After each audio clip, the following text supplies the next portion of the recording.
पनवेलच्या पर्यटन विकासासाठी आंतरराष्ट्रीय दर्जाच्या ॲक्वेरियम प्रकल्पाबाबत महत्त्वपूर्ण बैठक मत्स्य व्यवसाय मंत्री नितेश राणे यांच्या अध्यक्षतेखाली पार पडली। अर्थसंकल्प अधिवेशन 2026 मध्ये आमदार विक्रांत पाटील यांनी या प्रकल्पाची मागणी केली होती।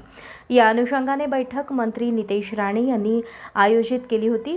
या बैठकीत विक्रांत पाटील यांनी पनवेलचे भौगोलिक महत्त्व, नवी मुंबई आंतरराष्ट्रीय विमानतळ, तिसरी मुंबई आणि नैना प्रकल्पामुळे वाढणारी लोकसंख्या यांचा उल्लेख करत प्रकल्पाची गरज पटवून दिली। हा प्रकल्प पनवेल येथील मत्स्य उपकेंद्राच्या जागेवर उभारण्याचा प्रस्ताव असून गोडे व खारे पाणी उपलब्ध असल्याने ही जागा योग्य ठरणार आहे।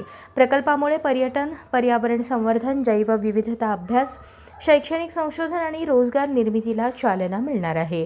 यात आधुनिक ॲक्वेरियम, विविध जलजीवांचे प्रदर्शन आणि सी लायन शो सारखे आकर्षण असणार आहे।